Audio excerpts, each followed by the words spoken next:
Bom, muito boa tarde. Esta é a primeira conversa do programa paralelo da exposição Meu Amigo, que está patente no Museu Nacional de Arte Contemporânea, até em setembro.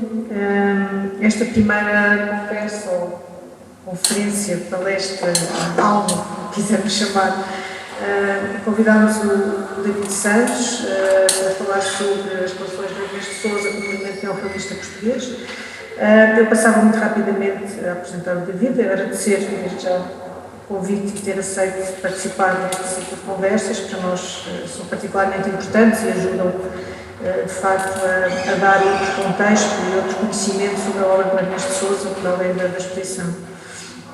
O David Santos é historiador de arte e curador, é doutorado em arte contemporânea pelo Colégio das Artes da Universidade de Coimbra, é atualmente o curador da coleção de arte contemporânea do Estado, foi subdiretor da Direção-Geral do Património Cultural de 2016 a 2020, foi também diretor desta casa, do Museu Nacional de Arte Contemporânea de 2013 a 2015 e foi também diretor do Museu do Neorrealismo em Vila Franca de Xira de 2007 a 2013. Tem um vasto currículo como curador e também como autor, tem publicado também diversos ensaios sobre a arte contemporânea e arte internacional e arte portuguesa. Passava a palavra ao David, muito obrigada, até já. Muito obrigado, eu quero, em primeiro lugar, quero agradecer o convite que o Museu Nacional de Arte Contemporânea e o Museu do Chiado dirigiu para participar neste programa de conversas, palestras, como quisermos chamar. Em particular, agradecer também à Emília Tavares o facto de me ter chamado a pensar um pouco as relações do Ernesto Sousa com o neorrealismo e dizer que a própria exposição, a exposição Meu Amigo, é uma exposição de grande afetividade e é no plano do reconhecimento da importância dos afetos na relação entre os artistas, na relação entre aqueles que produzem obras de arte, aqueles que desenvolvem processos de significação em torno das artes, que no fundo tudo aquilo que move a arte acaba por estar mais associado ao afeto do que à racionalidade, independentemente da força dos argumentos, da capacidade desses argumentos nos fazerem ver, nos fazerem sentir, mas aquilo que move fundamentalmente a relação entre os protagonistas da arte e o público são os afetos e são essas nuances de relações humanas, essa intersubjetividade que a partir da obra de arte ou do seu comentário é possível estabelecer, e as obras vão permanecendo, onde as obras vão exigindo de nós, enquanto espectadores ou protagonistas do próprio sistema artístico, uma redescoberta constante. E esse também é um conceito que eu acho que está muito presente na bela exposição que o Museu do Chiado acaba de inaugurar, em torno da coleção de arte do Ernesto Sousa e da Isabel. E ao mesmo tempo eu acho que é no plano dessa inspiração também afetiva que eu quis olhar para a relação do Ernesto Sousa com o neorrealismo. E a relação do Ernesto com o neorrealismo, no meu entendimento, é uma relação que está para lá da própria lógica do movimento. Porque ele, em várias ocasiões, defende, e quando eu digo várias ocasiões, falo pelo menos num hiato de 20 anos, entre 1946, o início da sua ação enquanto crítico de arte em diversos periódicos da época, até ao momento em que faz a primeira revisão e a primeira reflexão com caráter retrospectivo do que foi, precisamente, a presença desse realismo nas artes plásticas em Portugal, que é quando ele publica na Artes, em 1965, o título A Pintura Portuguesa Neorrealista. E aí nós podemos perceber que no espaço-tempo de 20 anos, o Ernesto defende uma ideia não de movimento neorrealista, mas de uma prática, de uma defesa teórica e de uma consciencialização cada vez maior daquilo que ele designou como a pintura realista moderna. E, portanto, entender o realismo não como um movimento no sentido apenas da sua apresentação, da sua consolidação e, eventualmente, da sua perda de influência, portanto, dissolução, para lá dessa consciência que é mais de caráter histórico, analisando os dados que permitem perceber o que foi a organização ou a falta dela, o entusiasmo do conjunto de jovens no pós-guerra, de facto se empenharam verdadeiramente numa espécie de transformação, ou pelo menos dar um contributo para uma transformação da realidade política portuguesa, isto é, que o Estado Novo desse lugar a um sistema político baseado na democracia e no pluralismo. Essa esperança do pós-guerra ajudou a que esses artistas assumissem uma possibilidade de associação, por exemplo, ao MUD, ao Movimento de Unidade Democrática, sobretudo à parte juvenil, de encarar a hipótese de toda a cultura poder vir a, não só a interpretar, como a dar um contributo para essa transformação social. E, portanto, há uma nova ideia do humanismo, com base, obviamente, numa rejeição absoluta do pior que a Segunda Guerra Mundial trouxe, e uma guerra nunca traz nada de bom, mas sobretudo na imagem e na consciência do Holocausto do povo judeu, certamente que estará muito da interpretação de rapidamente reinterpretarmos o humanismo e reinterpretarmos a presença da cultura num sentido da transformação social para o bem da humanidade.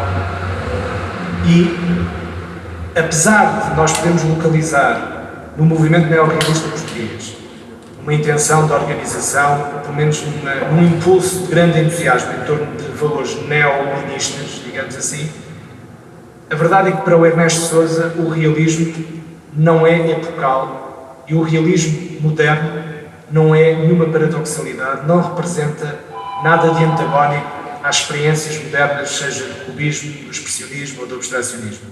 Aliás, ele recusava de uma forma muito clara a interpretação, por exemplo, e a defesa do historiador na altura mais crítico de arte, José Augusto França, que defendia, José Augusto França muitas vezes, e em muitos contextos defendeu, inclusivamente nas suas edições na Artes, quando fez a edição, por exemplo, do surrealismo, mas não só, em muitos artigos publicados em vários periódicos, o José Augusto França insistia no tal acerto com a hora europeia, no tal acerto da arte em Portugal com aquilo que era a expressão do internacionalismo, ou dos movimentos modernistas ou de vanguarda em termos internacionais.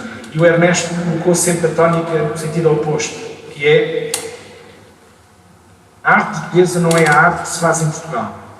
Ele defende, a partir deste primeiro artigo que ele escreve com 25 anos e publica na Seara Nova, quando inicia essa colaboração com esse periódico mais associado aos republicanos e a uma certa oposição, inicia a convite do Fernando Lopes Graça essa participação regular que ocupará nos anos de 46, 47 e depois também no mundo literário, na Vértice, vai fazer todo esse trabalho de defesa do neorrealismo, mas é a defesa do realismo moderno, não é a defesa de que a arte neorrealista ou realista em Portugal que seja uma arte que se inspira apenas nos muralistas mexicanos, na pintura americana mais ligada ao social, ou do realismo social, que pode ser observado, por exemplo, na pintura francesa dos anos 30, dos anos 40.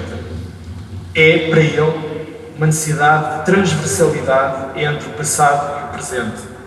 Daí que, ao longo de toda a vida, eu acho que aí há uma coerência numa espécie de vida mais dispersiva, vida e ação de grande dispersão, mas ao mesmo tempo com uma coerência interna nessa pluralidade dispersiva, que é a lógica não só do ativismo, da intervenção nas épocas, mas sobretudo perceber que não há presente sem passado, e por isso é que ele defende a ideia da universalidade na pintura portuguesa. E esta ideia está nos antípodas da defesa que o José Álvares de França fazia na altura, e que fez até ter protagonismo na cultura portuguesa, de que a arte em Portugal deve ser, ao mesmo tempo, a arte que se faz noutros sítios, noutras latitudes. Para o Ernesto Sousa, essa forma de interpretar não fazia sentido e nunca fez sentido. Por isso é que ele falava sempre da tradição como aventura, de que ao mesmo tempo não é possível nós praticarmos ou fazermos ou defendermos algo hoje sem termos uma consciência histórica, e ele também acreditava que era possível identificar uma ligação entre o que de melhor a arte portuguesa fez, e que a arte só seria portuguesa quando primeiro beneficiasse uma expressão local, regional, nacional, e por fim era quando tinha essa capacidade de ser primeiramente local, regional e depois nacional, poderia vir a alcançar uma dimensão de universalidade. E não o contrário, e não porque imita ou reproduz fórmulas de expressão que no fundo não são endógenas, que não são intrínsecas às necessidades concretas da arte vivida num território concreto, portanto, neste caso, de Portugal. Não é por acaso também, quanto a mim, que o Ernesto Sousa rapidamente se vai interessar pela arte popular, vai interessar-se a partir da escultura e do filme que faz sobre o Natal na arte portuguesa. A preocupação dele com a arte popular vai extravasar para um entusiasmo de ligação, de transversalidade, seja com a arte antiga, seja com a arte popular e a arte erudita. Para ele, essas divisões e essas classificações eram, eu diria, quase fúteis, ou pelo menos inoperantes. Classificações pouco produtivas sobre a capacidade de enriquecimento da sensibilidade de cada um, seja do próprio artista que quer dar ao mundo algo, seja daqueles que recebem essa produção artística, no fundo pouco teriam a ganhar, pouco teriam a desenvolver dentro de si, se a arte fosse uma espécie de repercussão local de dimensões nacionais ou internacionais de outros quadrantes. E esta é uma ideia muito presente, não só no Ernesto Sousa, dos 25 anos, quando começa a escrever em defesa do movimento neorrealista e do tal realismo moderno, como mesmo numa fase em que, nos anos 60, não só faz este olhar retrospectivo, publicando sobre o Júlio Pomar, sobre o Lima de Freitas, na Artes, esta edição já de 65, o Júlio Pomar de 60, o Lima de Freitas de 61, e depois o próprio texto que deixou inacabado sobre Manuel Ribeiro de Pavia, que também esteve previsto para ser, ou inacabado, não chegou a ser editado, no contexto da arte, e houve essa previsão, tal como chegou a pensar em fazer nos anos 60, ainda antes deste título da pintura portuguesa neorrealista. Chegou a pensar fazer um livro mais amplo sobre o realismo em Portugal, e para ele a ideia mais forte era que aqueles jovens artistas, como o Júlio Pomar, particularmente defendido por ele também, não só, o Mário Diniz é outra figura da crítica e do pensamento do neorrealismo, defendeu muito o Júlio Pomar, mas, por exemplo, na constelação de artistas muito importantes para o Ernesto Sousa atento ao realismo em Portugal, estão, para além do Júlio Pomar, o Vespeira, o Muniz Pereira, o Lima de Freitas e o Manuel Ribeiro de Pavia. Estão também outros, alguma atenção a outros, mas estes são, digamos que, os artistas mais decisivos para o jovem Ernesto Sousa enquanto crítico de arte nos anos 40 e antes e depois por motivos de acabar por ser preso, detido durante um mês, um pouco mais de um mês, em Caxias, em 1948, o próprio Ernesto dá um outro sentido à sua vida, não perdendo nunca o desejo de intervenção, mas ao mesmo tempo percebendo que tem que ir à procura de outra paixão, que é o cinema, e isso leva-o a Paris e leva-o a outros universos de criatividade, de produção, de cultura, e durante algum tempo ele vai dedicar-se sobretudo à prática e à teoria do cinema, estando envolvido naturalmente com a produção teórica, que para ele é sempre fundamental. Ele nunca abdica nem de uma prática artística, nem da sua reflexão. Uma coisa está ligada à outra e ele nunca abdicou disso.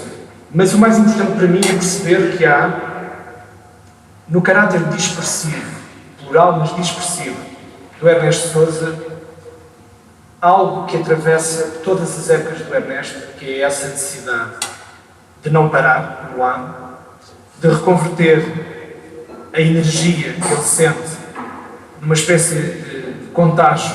Estamos num plano de contágios negativos, mas os contágios também podem ser positivos, e contagiar os outros, ou pelo menos entusiasmar os outros com essa capacidade de recomeçar, de procurar sempre o grau zero das coisas, ou seja, nunca ficar na situação confortável de entender que já deu um contributo, ou de entender que aquilo que acabou de fazer está bem feito ou pode apresentar alguma estabilidade. Essa capacidade de regeneração do Ernesto Sousa, que era de facto contagiante para aqueles que o conheceram e com ele trabalharam, e criaram coisas, e criaram atmosferas e universos muito próprios na cultura em Portugal, da segunda metade do século XX, tanto na fase em que ele era muito jovem, como na fase em que era um homem maduro. O Ernesto Sousa nunca perdeu essa inocência almadina, nunca perdeu essa energia própria de quem acha que nada está a conseguir e que mesmo perante alguma coisa que os outros nos dizem que está a conseguir, ter essa capacidade de olhar para dentro e perceber, então, se está, vamos mandar tudo abaixo, como as crianças fazem. Vamos destruir novamente para voltar a construir. E isso era algo que, por exemplo, perturbava, naturalmente, outro tipo de interpretação da eficácia ou da produção e da fecundidade da cultura noutros quadrantes mais oficiais. Por isso é que o Ernesto Sousa nunca foi um homem de oficialidades a trabalhar verdadeiramente, seja em contexto de Estado Novo, ainda mais difícil seria, mesmo em contexto pós-25 de Abril, ser um homem preparado, capaz de vir a trabalhar em algo que tivesse que ser construído e ao mesmo tempo mantido.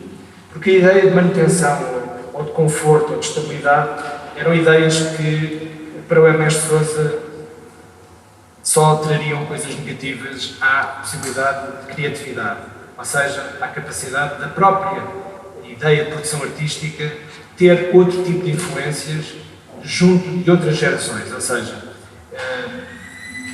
é uma das figuras da cultura portuguesa da segunda metade do século XX que mais capacidade tem de se regenerar com as novas gerações, com a atenção que aponta precisamente a artistas muito mais novos do que ele, sem nunca deixar também de lado que eles fazem parte da sua geração.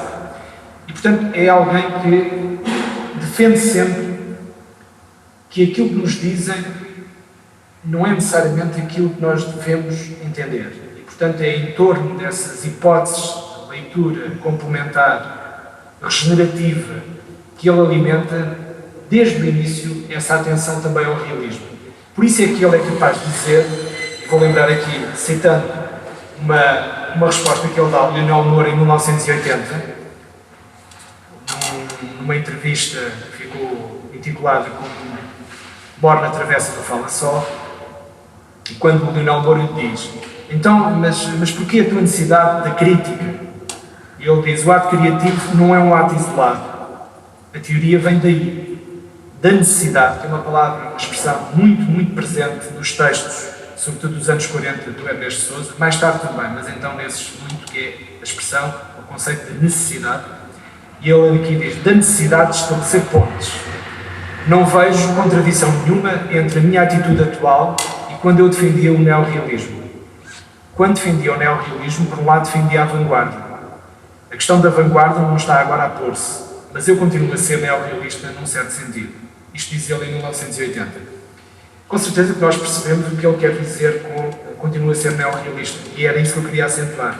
Não é uma questão de militância, de compromisso com aquilo que foi o neorrealismo nos anos 40, mas necessariamente uma ideia de que, no sentido que ele defendeu e escreveu oportunamente, já nos anos 60 ele defende que o neorrealismo foi a vanguarda que nós tivemos no pós-guerra, coisa que, obviamente, não era coincidente com outras interpretações, e ele defende com argumentos, defende essa ideia de uma forma que, eu diria, com uma argumentação muito sólida e contra a maré, uma vez mais. Ou seja, não é por acaso que José Augusto França nunca lhe perdoou, em certa medida, essa teorização por aí, quer dizer, interpretar o neorrealismo como um momento de vanguarda e a colagem sistemática, por exemplo, que Ernesto Sousa fazia ao Almada Negreiros em relação ao realismo, que ele defendia, o realismo moderno. Ele dizia, quase sempre, escreveu tanto nos anos 40 como nos anos 60, quando faz esta primeira súmula. Por um lado tem uma súmula cronológica, tentando historiar, de algum modo, historiografar, ainda não tanto, mas fazer o primeiro esboço de história do próprio neorrealismo em Portugal, ou do realismo em Portugal, mas depois sobretudo uma lúcida reflexão. E nessa lúcida reflexão, que segue os apontamentos mais cronológicos, diacrónicos, o Ernesto Sousa defende, mais uma vez, que a seguir ao futurismo é o neorrealismo que nós temos como modernidade verdadeira, ou uma expressão de modernismo em Portugal.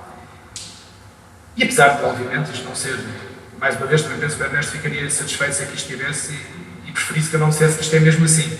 A questão não é ser mesmo assim, a questão é o que ele defendeu. Eu não estou a defender que aquilo que ele defendeu está certo. O que me interessa é compreender o modo e a força da sua defesa desta ideia, que é estes jovens do pós-guerra foram os mais próximos dos futuristas e dos gritos, por isso é que ele diz, houve muito mais gritaria do que discursividade, do que discurso.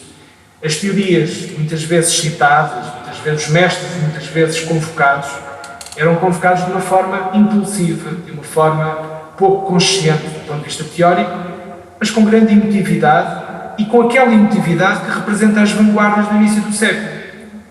Porque a maior parte das perturbações vanguardistas das primeiras vanguardas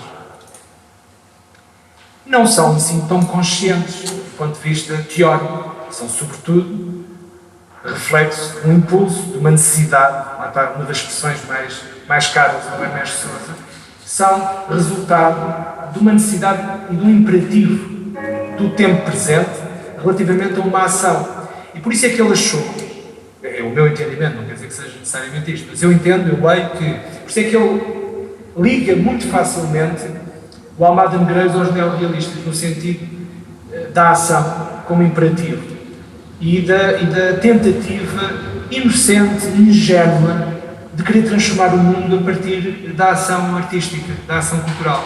Claro que os valores são diametralmente opostos, em certo sentido. O Almada é um ser mais conservador, um ser humano com uma interpretação da relação entre a cultura e a política, ou da cultura com a sociedade, que não é necessariamente aquela que o Ernesto defendeu no seu tempo, e, portanto, desse ponto de vista, estaríamos a falar de algo que está nos antípodas, uma coisa da outra, mas, por outro lado, o que lhe interessa é sublinhar que a ideia de grito, a ideia de ação que alimentou a juventude do Almada Negreiros, alimentou de algum modo a juventude dos neorrealistas e da geração do Ernesto Sousa. E, portanto, nessa medida eu acho que há algum sentido na defesa que ele faz. O mais interessante para mim é que ele nunca abandona, e nestas palavras que ele, nesta declaração que ele faz a Manuel Moura, e é um pouco interessante, é muito interessante, é um pouco estranho, que em 1980 estamos no pior dos momentos para o neorrealismo, que é o final dos anos 70 e toda a década de 80. É o pior que há, do ponto de vista do reconhecimento da historiografia, do ponto de vista da crítica, do ponto de vista do sistema artístico em Portugal, em que o neorrealismo seria a pior coisa que existiria. E ter o Ernesto Sousa, que era uma das figuras mais capazes de catalisar energias, de congregar o interesse de novas gerações, a dizer, em certo sentido, eu continuo a ser um neorrealista, é uma afirmação absolutamente extraordinária. Lá está, mais uma vez, contra a maré, num sentido em que ele sente que, para já, ele tem que ser genuíno com ele próprio. E essa genuinidade é das melhores coisas que nós podemos observar no percurso do Ernesto Sousa, que é a capacidade de ele nunca abdicar daquilo em que acredita, mesmo que aquilo em que acredite esteja à margem das modas, esteja à margem daquilo que é o mainstream, em certos momentos. E, no entanto, ele criou um outro mainstream, quer dizer, ele criou, com essa força e com essa genuinidade, essa capacidade para já de regeneração e ao mesmo tempo não abdicar questões fundamentais para ele, mesmo que depois as formulações ao longo dos tempos sejam outras. Naturalmente, não era possível fazer em 1970 a arte como os neorrealistas fizeram nos anos 40. A questão nunca passa por aí, passa pelo sentido de associar a criatividade, a capacidade dos artistas de entenderem o seu tempo, na expressão própria do seu tempo, mas com, ao mesmo tempo, uma ligação com o passado, ou a ideia de que é possível a arte dar um contributo, sendo arte e não sendo outra coisa, dar um contributo à sociedade. E nesse âmbito, nessa dimensão, o Ernesto Sousa manteve sempre isso ativo, independentemente de ter sido na fase do operador estético dos anos 60 e 70 e 80 também, que ele continuou a falar disso até ao fim, desse conceito. Ao mesmo tempo que era um operador estético, ele continuava a ser neorrealista. E é esta capacidade de dialogar com as designações, as classificações, que é absolutamente extraordinário no meu entendimento. No meu entender, esta capacidade do Ernesto Sousa olhar para aquilo que fez, não com sentido nostálgico, não com sentido de aquilo que eu fiz ficou bem feito, mas precisamente há algo naquilo que eu fiz antes e que a minha geração fez que precisa continuar a ser feito. Agora, sob outros modelos de atuação, trabalhado noutro contexto e com outros objetivos. Mas, no essencial, é o ativismo, é a relação da obra de arte com a sociedade e não o isolamento do artista, independentemente de ele ser, obviamente, também uma pessoa muito atenta às poéticas individuais de cada artista e dele próprio, enquanto artista, enquanto cineasta, enquanto artista experimental e até enquanto autor de teoria e de interpretação teórica daquilo que foi a arte que ele presenciou e que ele promoveu também e que ele ajudou a projetar, nomeadamente em todas as representações que ele levou da arte portuguesa à Bienal de Veneza, da arte portuguesa a Veneza, nós vemos um Ernesto Sousa sempre atento àquilo que era uma arte ativista, seja isto o que for. Sei que isto são conceitos às vezes difíceis de convocar assim de uma forma tão ligeira, mas em todos os artistas que ele levou a Veneza há uma continuidade com os artistas que ele defendeu no neorrealismo. Porque ele, quando defende, por exemplo, a obra Cansaço do Muniz Pereira, ele não a defende porque o Cansaço do Muniz Pereira transmite as ideias políticas do Partido Comunista Português ou de uma transformação marxista da sociedade. Ele defende esse realismo porque ele é moderno, por isso é que ele insiste na ideia de que o que ele defende não é o neorrealismo, embora ele diga, se for preciso, vamos assim chamá-lo, neorrealismo, e, aliás, na introdução sobre o termo, ele é muito claro nessa matéria, ou seja, ele diz que neorrealismo é a pior palavra que pode haver, mas é aquela que foi ficando. E ele entende sempre e defende sempre a pintura realista moderna. Essa ideia de que o realismo pode e deve ser entendido como uma expressão de modernidade, de arte moderna, é algo que ele consegue explicar muito bem neste livro. Quando digo explicar, nos fazer ver nesta edição. Não sei se eu consigo passar isto sem. Nesta edição, absolutamente fundamental para o entendimento, não do movimento neorrealista, embora também, mas não é bem por aí. Mas entendermos, sobretudo, a lucidez e a ousadia e a coragem de, em 1965, o Ernesto Sousa, para já, dar-se ao trabalho, entre aspas, dar-se, no fundo, à disponibilidade de escrever num contexto completamente já adverso, a tentar olhar para trás sobre o que é que foi isso do neorrealismo, quando José Augusto França e os surrealistas estavam, obviamente, e o abstracionismo, que o próprio França já nessa altura defendia, e havia uma prática abstracionista muito forte em Portugal, nos anos 60, mas como é que alguém aceita, sobretudo também tendo sido protagonista enquanto crítico de arte, aceita fazer para a Artes, que era, na altura, uma coleção que estava a dar um dos melhores contributos, ou mesmo melhor na altura, em termos de edições sobre arte em Portugal, ter à vontade para sabendo que o José Álvares de França iria escrever sobre o surrealismo, escreverei sobre o neorrealismo. Mas para que ele não fala sobre, enquanto o título do França é o surrealismo, aqui não há o neorrealismo, aqui há a pintura portuguesa neorrealismo.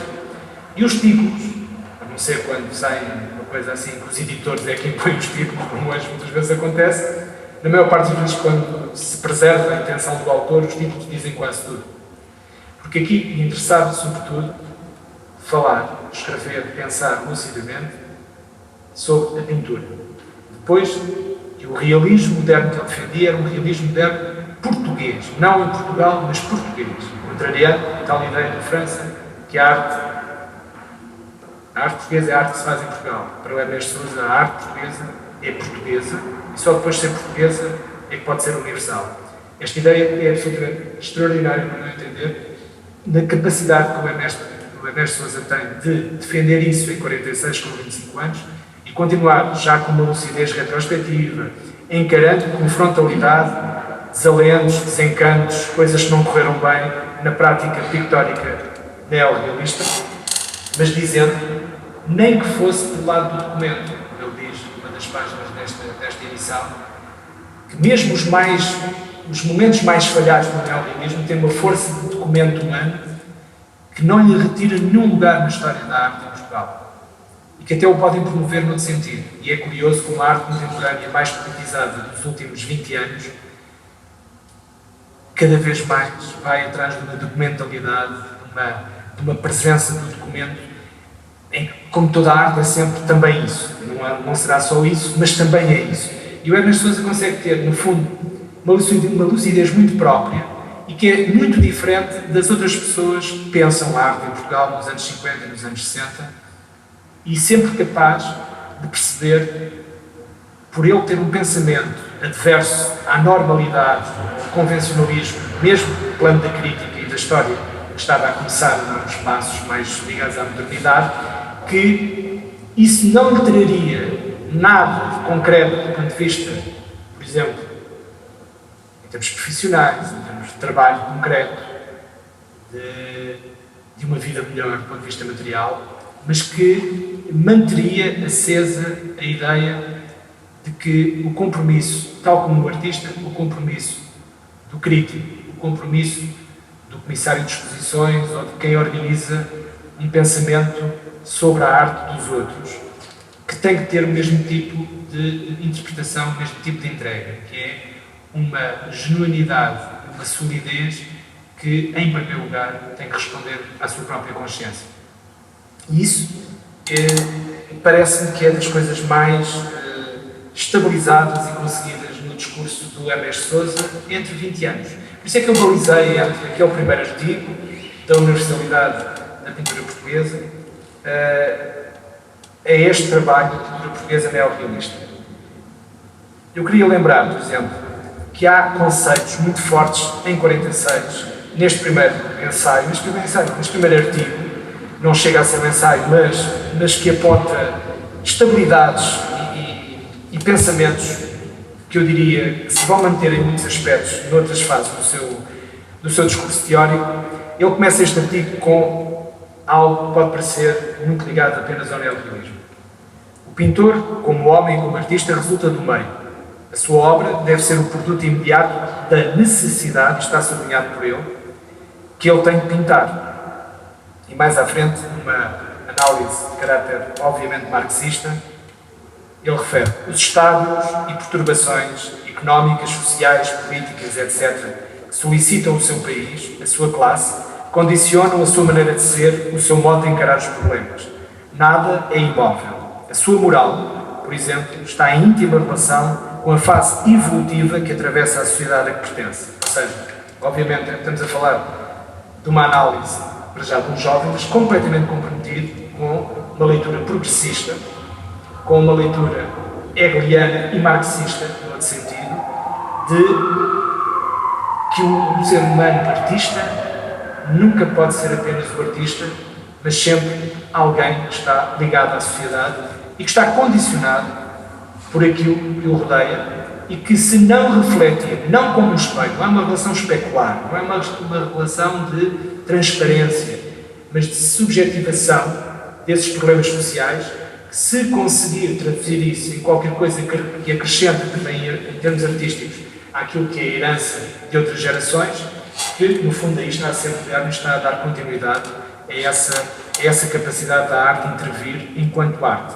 Porque, um pouco à maneira, num certo sentido, à maneira do Mário Dionísio, noutro sentido, divergente do Mário Dionísio, o Ernesto Sousa é, com o Mário Dionísio, os únicos dois teóricos da área do neorrealismo que nunca abdicam de uma ligação, obviamente, absoluta entre forma e conteúdo. Ao contrário, no fundo, o Ernesto Sousa não se meteu na polémica em 52, na polémica interna do neorrealismo, não foi protagonista direto, porque nessa altura estava em Paris e estava no âmbito do cinema e andava com outras preocupações, mas ele percebe perfeitamente o que se passa na polémica interna e na revista Vértice, na discussão entre o Álvaro Cunhal, assassinado António Val, e com a defesa do Saraiva contra o Cochevel e o Mário Dionísio, por outro lado, defendiam, obviamente, que era o pior caminho que poderia haver para aquelas experiências do pós-guerra, essa fixação numa tal transparência ou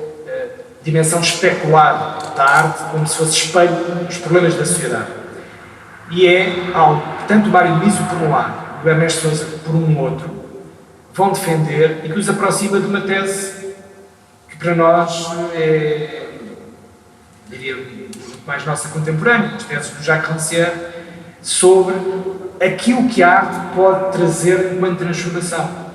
De uma forma e de outra, tanto o Mário Dionísio como o Ernesto Sousa andam próximos de algo, naturalmente, a elaboração do Jacques Rancière vai por outros caminhos, mas que remete para algo semelhante, que é a arte transforma, não porque uma pintura pode mover uma política concreta de um governo, mas transforma a sensibilidade de uma sociedade. E é essa transformação que é em si transformadora, seja do espectador, seja do artista que a incorpora, seja de um ambiente ou de um contexto social, político e cultural que de facto pode receber essa transformação. E, portanto, com conceitos que são exatamente os do Jacques Rancière, tanto o Mário Dionísio como o Ernesto Sousa estão muito próximos daquilo que hoje para nós é muito mais claro, mas que nos anos 50, nos finais dos anos 40 e durante a década de 50 era quase impossível defender.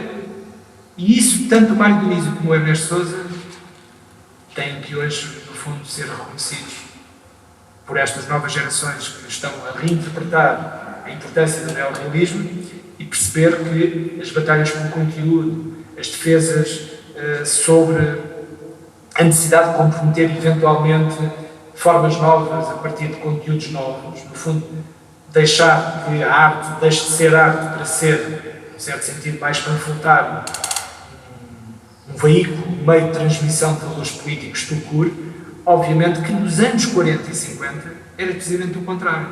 Quase toda a gente acreditava que era por aí.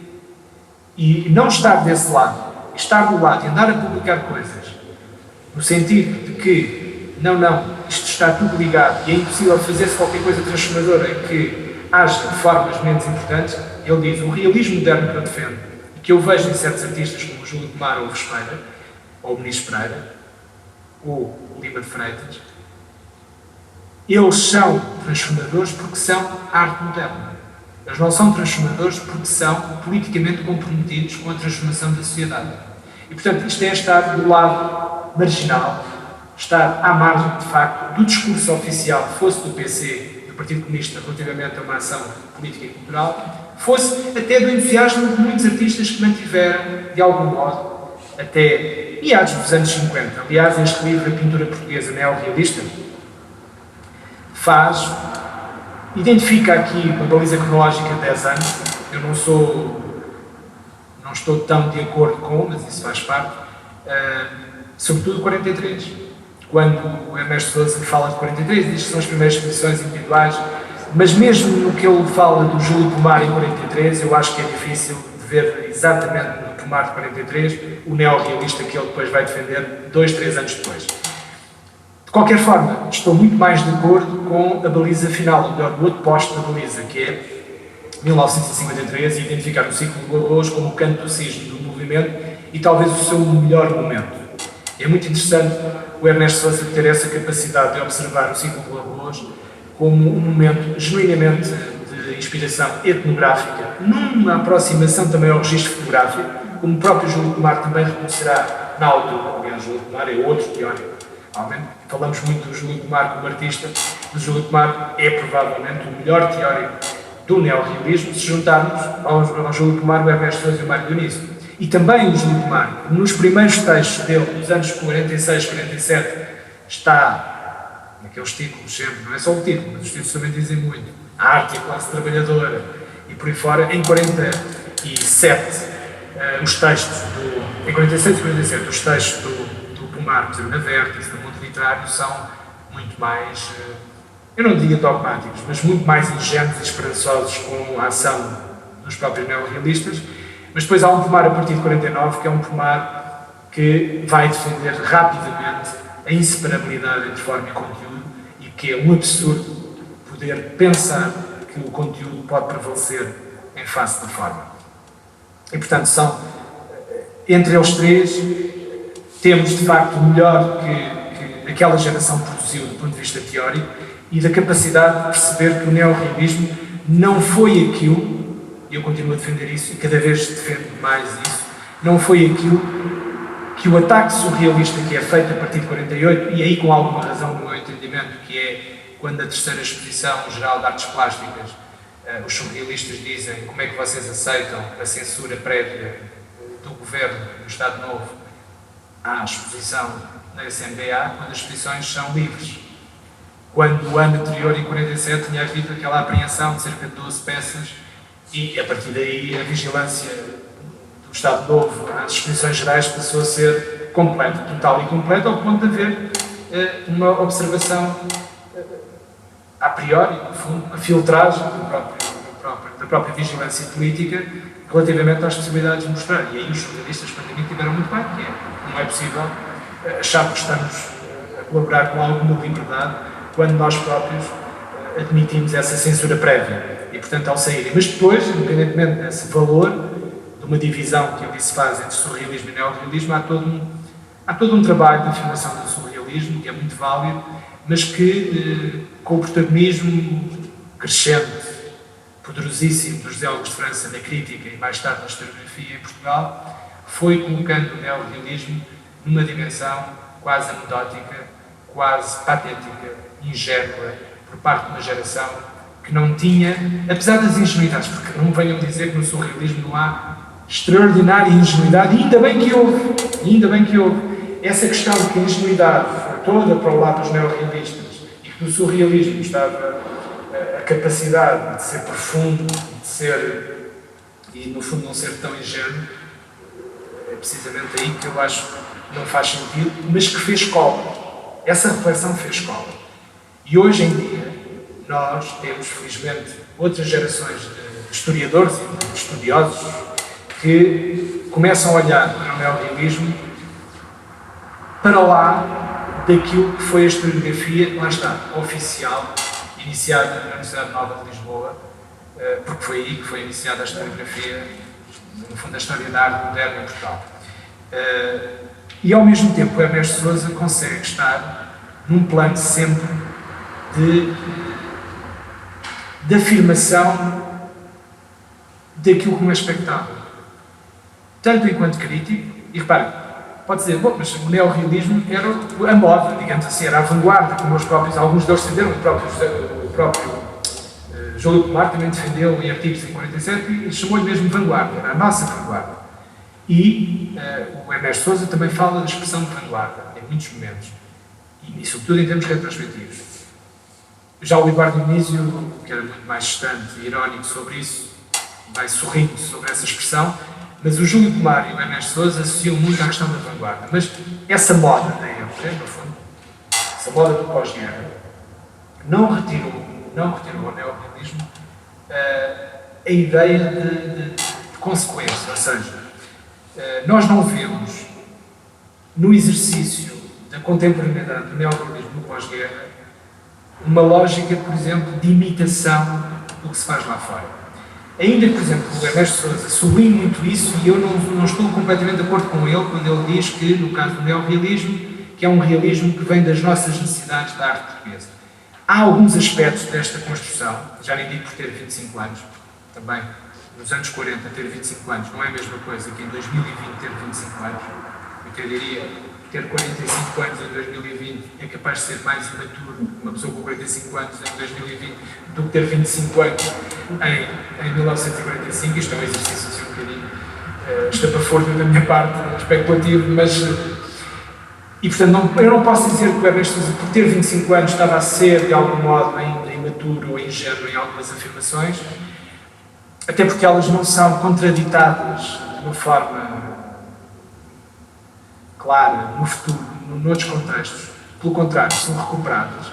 Eu defendo precisamente que o neorrealismo e os neorrealistas estão intimamente ligados, por exemplo, ao que de melhor a arte portuguesa conseguiu produzir. E a colagem que ele faz, seja o futurismo, sejam os primitivos portugueses, eu Nuno Gonçalves, a nós. Assim, se eu apenas vos falar com este lado sumário, com esta súmula de Nuno Gonçalves, modernismo português, neorrealismo, isto parece a loucura completa, ou parece pouco fundamentado.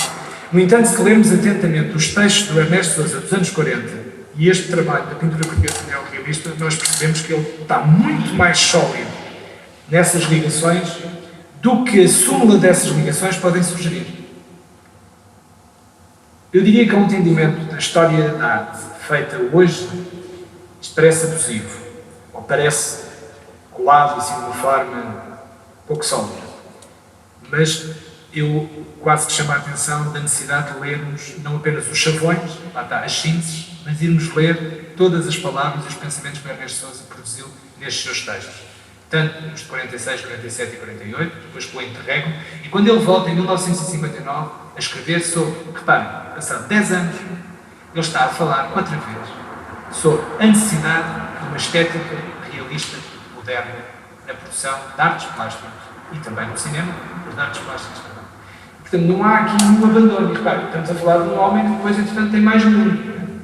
Os anos que passa em Paris, os contactos que estabelece com a cultura cinematográfica de Paris, poderiam levá-lo a entusiasmar-se com os internacionalismos e com os modernismos que Paris ainda oferecia. Enfim, já estamos numa fase em que Paris está a perder o protagonismo para o outro lado, para os Estados Unidos, mas não é uma coisa tão presente quanto isso, pelo menos na consciência dos portugueses, e portanto Paris continua a ser, não é por acaso o Jugomar é para lá que vai, a maior parte deles vão, a não ser quando as bolsas da Gulbenkian levam os nossos bolseiros da Gulbenkian a outras paragens e a coisa começa a desmistificar-se e portanto Paris deixa de ter essa presença central dos nossos artistas. Mas, mesmo um homem mais maduro, mais capaz de olhar o mundo com outros olhos, quando volta para Portugal, continua a defender o realismo moderno. E eu agora que voltei a ler algo que tinha lido há uns anos, há mais de uma década atrás, li também com outra maturidade aquilo que ele escreveu e cada vez mais me convenço que é de uma lucidez e de uma ousadia. São sempre estas expressões que me ocorrem. Absolutamente extraordinárias. Porquê? Porque ele não abdica. Não é uma questão de teimosia. Não é uma questão de dizer assim, eu vou continuar a defender aquilo que sempre defendi. Não se trata disso. Não é uma questão de dogmatismo. Até porque o modo como ele também reconhece, e houve coisas que correram mal, houve coisas que...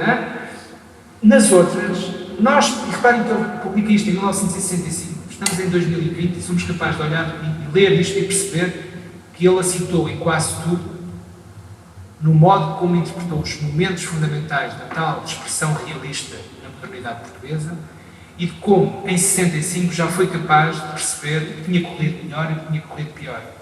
Com uma lucidez, com uma determinação que nós, de facto, não vemos naqueles que tentaram depois historiografar verdadeiramente o movimento.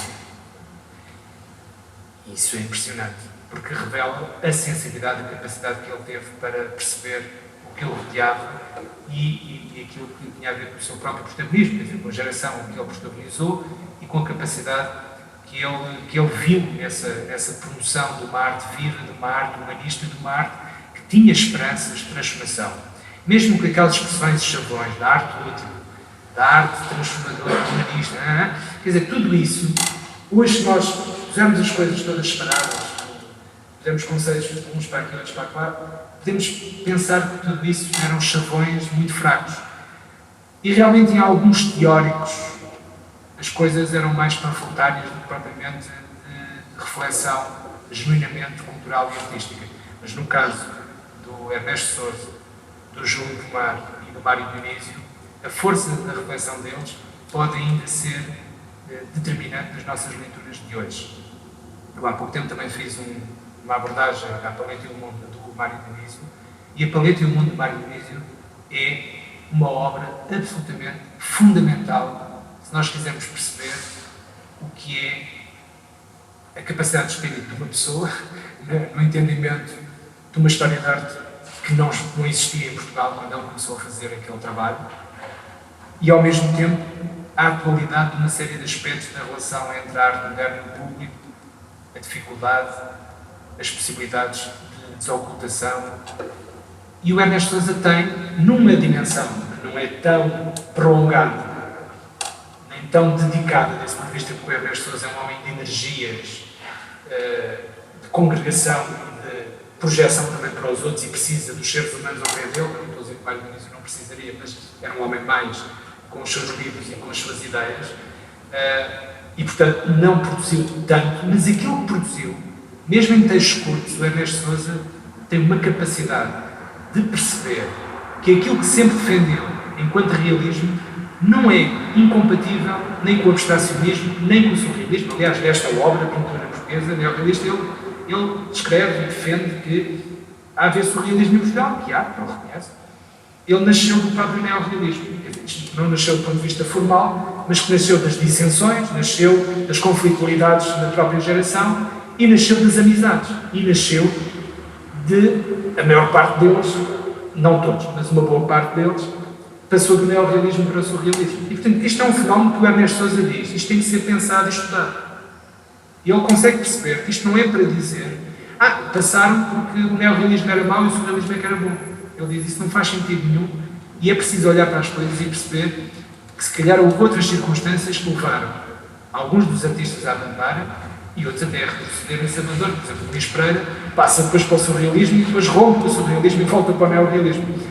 Estas voltas, estes retornos, estas divergências têm que ser estudadas de uma forma completamente distinta daquela que o José Augusto França nos julgou. Independentemente de eu também reconhecer que esse também legado foi também muito importante. Mas ele está derivado de alguns compromissos de geração e de relações de conflitualidade entre neorrealistas e surrealistas, em que o protagonista que defende a história do surrealismo e defende a prevalência do surrealismo e a qualificação do surrealismo. Por exemplo, uma coisa que o Ernesto Sousa não se portava era a qualificação, de especialização.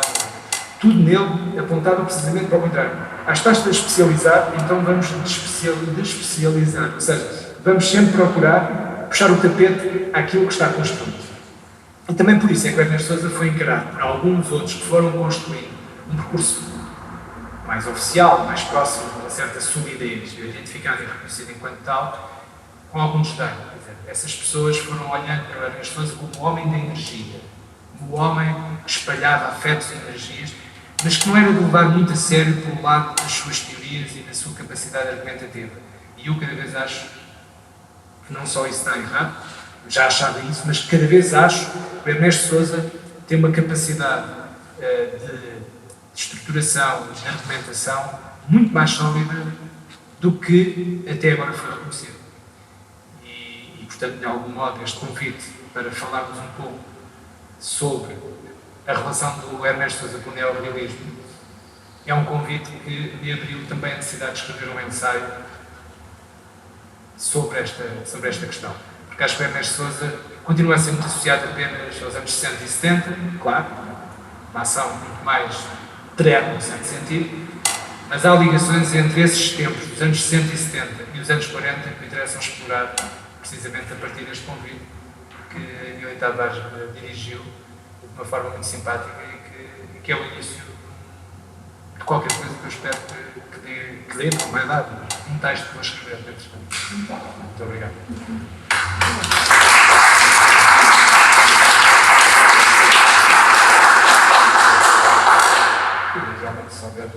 Muito obrigada, Luís. Essencial uma questão da parafalência. Pedro, não é microfone. Projetar não está com a tirar. Projeto. Primeiro, eu gostei muito da tua conferência e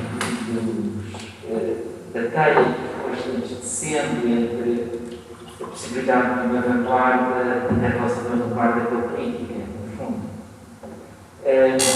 Mas houve uma afirmação que fizeste que me deixou um pouco mais intrigado e gostava de te pedir que pudesses explicar um pouco mais.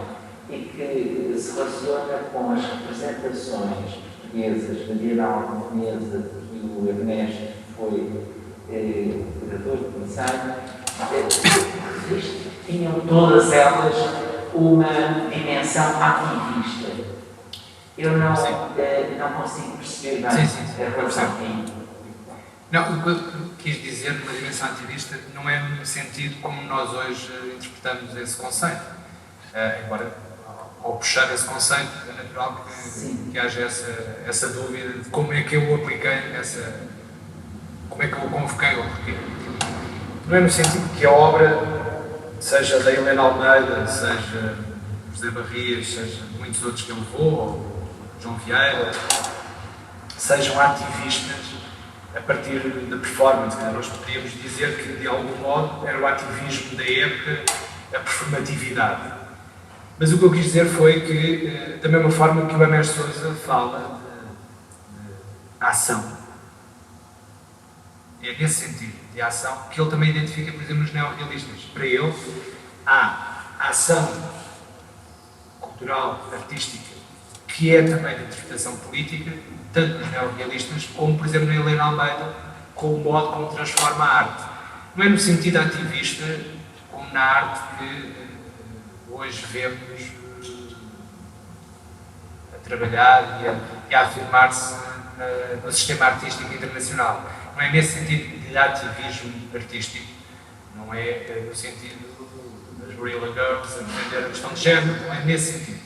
É no sentido em que o primeiro ativismo reconhecível dos anos 60 acaba por ser a ruptura com as disciplinas e a ruptura com a ideia de que a performatividade, a performance, o happening são o primeiro momento de trazer outras coisas para dentro do sistema artístico que não a produção do objeto artístico.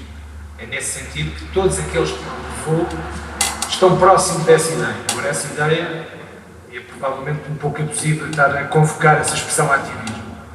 É provável que, eu diria que tenho a certeza que no meu ensaio não vou usar essa expressão assim nesse sentido, porque eu também trago aqui algumas questões, pontos fundamentais e depois vou avançando e às vezes há expressões que podem ser desadequadas. Acredito que o ativismo nesse sentido é um bocadinho excessivo quando pensamos naqueles artistas que ele levou.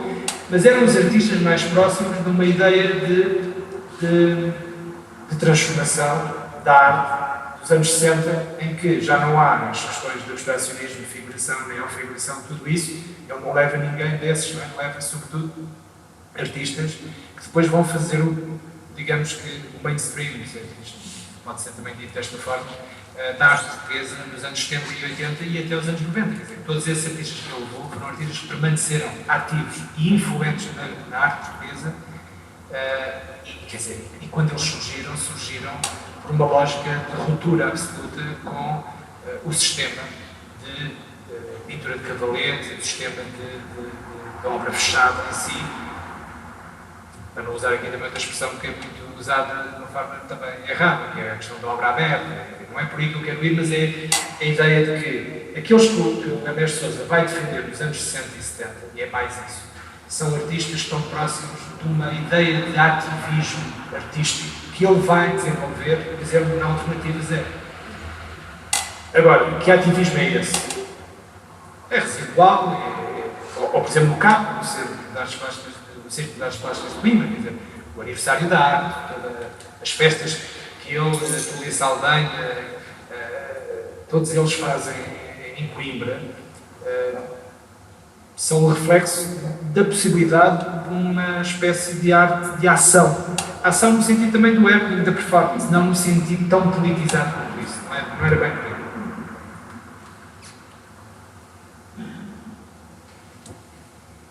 Mais alguma questão? Eu estava a pensar, não é uma questão, é só uma reflexão que correu, mas está à medida que o David ia falando, na questão, por exemplo, da relação entre alguns artistas que passaram pelo movimento neorrealista e depois evoluíram ou passaram, não estou a dizer evoluir no sentido de se tornar melhor, mas houve um devir para uma transformação para o surrealismo, como é o caso do Vespeiro, que até dizia que a passagem do neorrealismo não tinha sido uma passagem, mas uma passagem, não é? E contudo, aquela peça, por exemplo, O Menino Imperativo, é uma peça que pode ser lida nos dois registros quase, não é? Não tem formalmente questões que nós associamos ao neorrealismo, mas em termos conceptuais é uma peça muito política e, portanto, tem ainda esse embrião de uma reação a uma... Mas o próprio surrealismo também foi muito político. Não, exatamente. Sempre. Tanto noutros quadrantes como também em Portugal. Eles têm, de facto, mais... Temos mais ligações do que eles julgavam. Exatamente. E estou completamente de acordo com isso.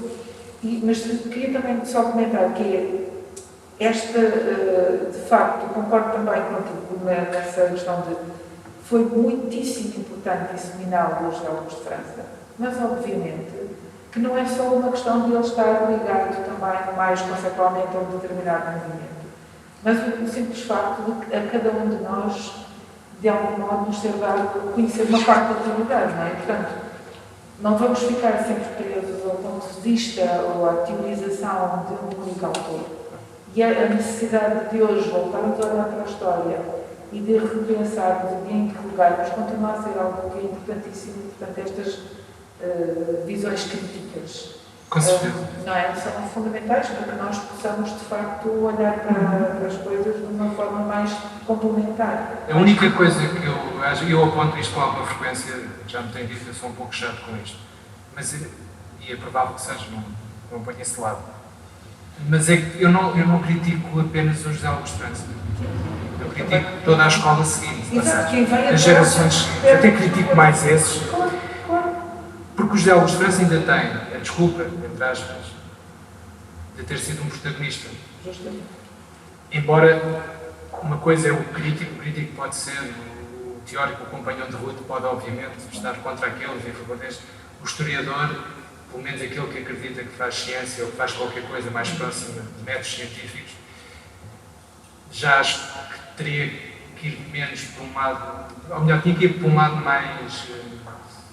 menos manicaísta, menos manipulador. E eu acho que isso existe. Quanto mais eu leio França, quanto mais regresso à França, naquilo que diz, que eu acredito que até noutras coisas também acho, eu estou agora mais atento às questões do neorrealismo. Portanto, como o neorrealismo é uma das minhas áreas de interesse, enquanto historiador de arte, para não dizer que é mesmo a principal, cada vez que eu releio o José Augusto de França, eu descubro mais uma nuance de algum manicaísmo. E enquanto historiador isso custa, mas depois custa-me a passividade das gerações seguintes, Justamente. que nunca se deram ao trabalho de ir ver as coisas. Ficaram convencidas ou com o próprio discurso de França ou com o discurso da geração seguinte que passava muita mensagem que o neorrealismo não valeria a pena. Que era uma coisa já estava estudada, ou que de algum modo não tinha valor suficiente para andarmos a perder tempo com isso. Quer dizer, eu estou a exagerar, mas a mensagem, de uma forma mais ou menos direta, ia passando por aí.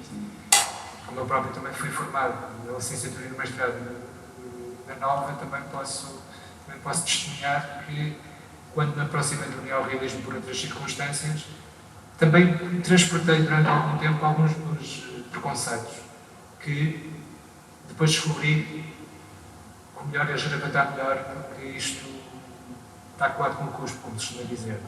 E, sobretudo, que era expressão de protagonistas e, portanto, tinha que ser de novo olhar, de novo pensar. E quanto mais lembrei-me das questões do neorrealismo, não é transformar o neorrealismo numa coisa que ele não é. Tem super fragilidades, tem coisas interessantes e tem coisas particularmente frágeis. A questão não está na valorização, não é a valorização. É a consideração e o lugar do neorrealismo, possível lugar do neorrealismo, nunca é uma coisa estável, naturalmente, mas o possível lugar do neorrealismo na interpretação do modernismo em Portugal do segundo pós-guerra. E não sendo nada do outro mundo, como também eu acho que nenhum outro movimento, nenhuma outra estética deixou também, sobretudo nos anos 40, 50 e 60, assim uma produção tão vasta e tão sólida, que possamos dizer, por exemplo, o surrealismo ou o abstracionismo foi muitíssimo melhor. Portanto, essa consideração da qualificação do melhor ou do pior, mais ou menos, no fundo, são tudo expressões e conceitos e formas de interpretar, modelos de interpretação que não me parecem próximos da realidade. No sentido, quando eu digo próximos da realidade, é no sentido em que. E não é uma questão de fazer justiça, não é uma questão de sermos agora justiceiros em relação ao neorrealismo. É porque ficamos todos a ganhar se olharmos para as coisas com mais atenção. E, sobretudo, se virmos, no caso da obra de arte, se virmos as obras de arte em vez de lermos o que escreveram sobre as obras de arte. Isto é sempre válido para qualquer momento, para qualquer artista, como é óbvio. Isso é uma coisa que acontece com muita frequência, desculpa, David, e que vem justamente nessa linha de repetir criticamente os ensinamentos, seja de que autor for, não é? No caso concreto, estamos a falar do José de França, e essa repetição crítica, que não vai às fontes verificar factos, não vai às imagens, não vai às obras, interpelá-las, isso de facto limita muito para não dizer limita danos, exato, e menorizou o nosso próprio panorama artístico, não é? Completamente.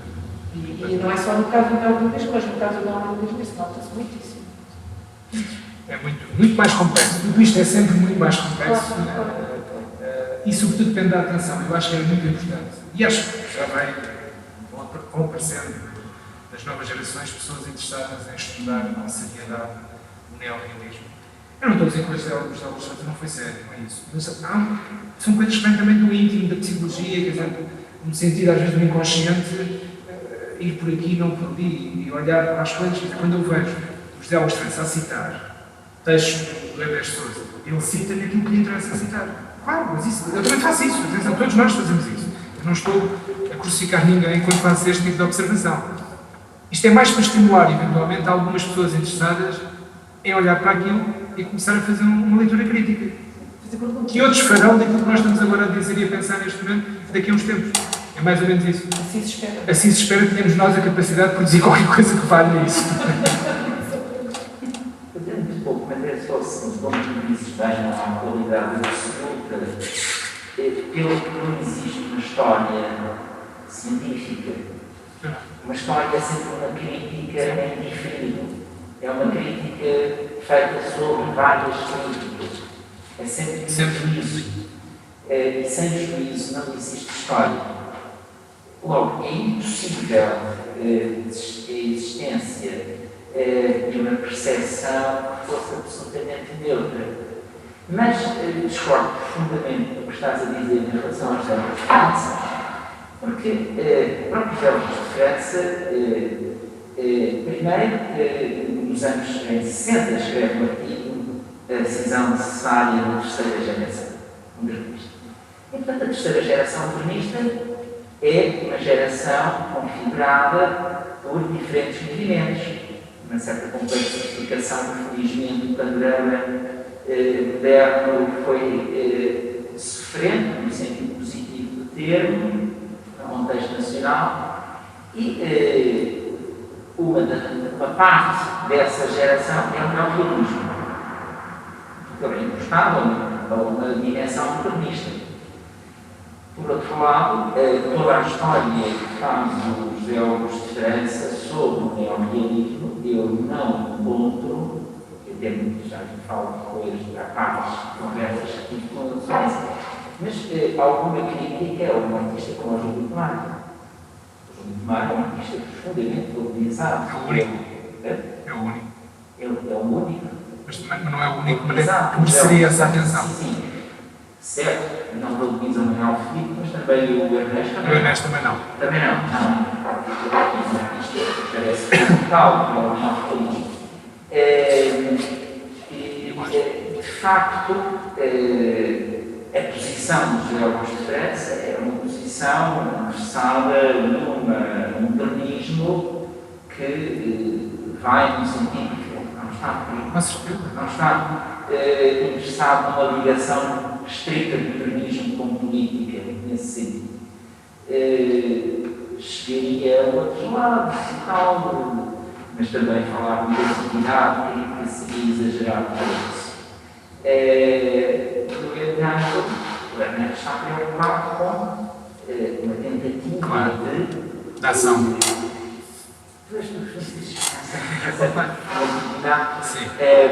Está preocupado com uma atividade crítica do modernismo. Faz um neorrealismo e tenta dar sequência a isso. E que quase são fios muito diferentes uns dos outros, que não há mal, que é extremamente sugestivo e interessante. Mas, quer dizer, o Almada e o neorrealismo há uma diferença missal. Mas essa diferença é muito interessante. Não é? Para mim, os frescos da Gardner e da Rocha de Condóris poderiam ter aí assim um momento em que se olham para a mas são vias muito diferentes. Mas, Pedro, não é, desculpa interromper, mas não é aí que o Ernesto Sousa cola o Almada. Cola só nos gritos do início do século. É só isso que lhe interessa. Não. Não fala do Almada dos anos 40, dos anos 50. Isso não lhe interessa. O século, o Almada são os futuristas, estão numa lógica. E deixa-me só dizer que o meu apontar ao França, deixa-me só dizer isto, não é, desculpa interromper, não é o crítico. Porque esse crítico, eu estou de acordo contigo, obviamente. É quando estamos a falar do fundador da história da arte moderna em Portugal. E é o historiador que eu critico, não é o crítico. O crítico, obviamente, faz o que tem que fazer, que é seguir o seu caminho e defender aquilo que acredita. Eu estou a falar do historiador, não há história sem valorização. Mas a questão é a manipulação deliberada, que eu identifico, tu podes não identificar, são divergências de interpretação. Para mim é muito claro. Ainda ontem estive a ler o modo como ele cita o Ernesto Sousa, ele cita em duas palavras, um está aqui, outro está ali, pensas assim, e depois já dá para aquilo que eu quero. É claro que é frequente, mas podemos apontar. São juízos, e aí discordo, são juízos. Claro que são juízes. E nós fazemos é estar sempre a ajuizar novos juízes, como tu dizes. Isto não é nada estável, nunca. Temos que perceber que o neorrealismo, efetivamente, vanguarda tem um pouco. Não sei. Ou é uma coisa disso, quase. Eu percebo o que tu dizes, mas acho que, por exemplo, não é nessa interpretação que o Ernesto defende. Não é nessa interpretação que tu estás que eu sei que fazes. O modo como tu interpretas o modernismo e o conceito de vanguarda não é um modo. Está muito longe daquilo que o Ernesto. Eu, por acaso, esse respeito tem uma questão que gostava de te colocar, que é uma questão para mim que continua a ser sempre muito misteriosa, que é porque é que, por exemplo, o neorrealismo nunca incorporou a fotografia na sua prática artística e no seu próprio discurso teórico. Por causa da fotografia. Não percebi nada. Por que razão? É que o neorrealismo nunca incorporou, por exemplo, a fotografia na sua prática artística e no seu próprio discurso teórico. Porque, quer dizer, a arte mais realista, não é? É a forma de... O que era a fotografia nessa altura?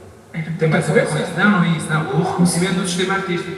Não é a fotografia pela fotografia. Claro, os salões de fotografia, com certeza. Mas tu tens aproximações e tens alguma representatividade de fotografia em algumas exposições gerais de artes plásticas. O próprio Ernesto Sousa faz fotografia. Não é arquitetura.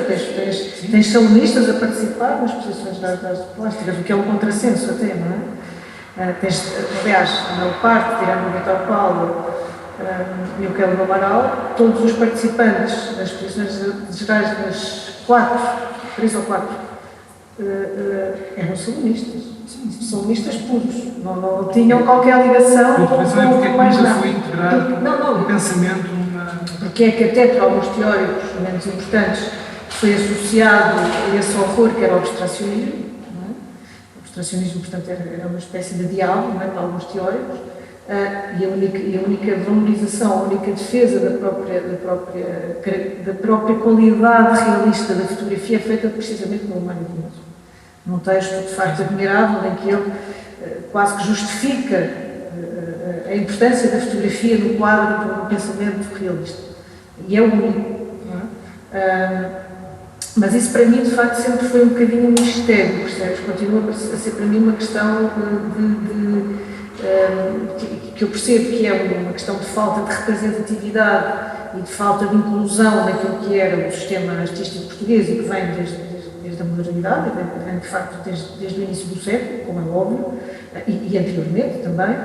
Apesar de ainda no século XIX tu teres mais integração, de facto, da fotografia no sistema artístico e na sua representatividade do que tens no século XX, apesar de tudo, mas, portanto, não é um mal que venha daí. Agora, a minha questão é precisamente que tu tens aqui, que se quiseres, até pelos exemplos depois italiano e até soviético, da importância da fotografia neste discurso realista e porque é que o movimento neorrealista português nunca o integrou nesse discurso. Mas pronto, esta é uma... Eu tenho pela desconsideração da disciplina da fotografia. Não é? Por acaso só encontras essa exceção do Mário Diniz. Apesar das exposições gerais, são exposições livres, abertas à pura e disciplinaridade. É assim, não vamos ter ilusões, tu és um especialista e sabes perfeitamente que nos anos 40 e nos anos 50 a pintura tinha um estatuto mensuravelmente superior à hipótese da fotografia. A fotografia era assim interpretada como, ok, até pode aparecer e tal, mas não era levada a sério, verdadeiramente, por estes senhores. Era levada a sério por pessoas que pensavam em fotografia, mas por pessoas que pensavam a história da arte ou a crítica da arte, no sentido das artes plásticas, a fotografia nunca foi verdadeiramente assimilada, nunca foi verdadeiramente integrada. Mas tens outras assimilações de artes de reprodução, como a gravura, por exemplo. Sim. Acho que é só por isso. Porque, por exemplo, desde o Mário Diniz, quando a paleta é um mundo, ele não fala de fotografia, é a pintura, é sempre a pintura. É um sistema geral. Claro. E a fotografia? Sim, também é, claro. Claro. Não, mas aqui a questão é sendo a linguagem realista ou potencialmente de excelência, não é? Portanto, porque é que ela de facto não é incorporada, não é? Quer dizer, não é defendida, não é? Mas da mesma forma, tu tens o Ernesto Sousa como cineasta. Que também e ele raramente faz pontos entre o cinema e... faz muito mais pontos entre a arte popular, os barristas e até a produção do neorrealismo do que o cinema. E ele é um homem do cinema. Mas ele é como também, se isso fosse outra coisa, sempre.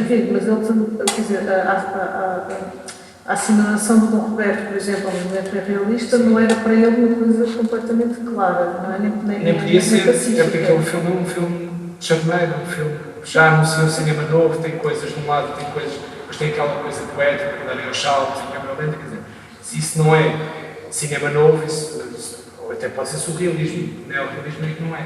Portanto, é natural que o Hermes também não gostasse dessa colagem, até porque o filme já veio em 62, apesar de ser baseado no Leão Penedo.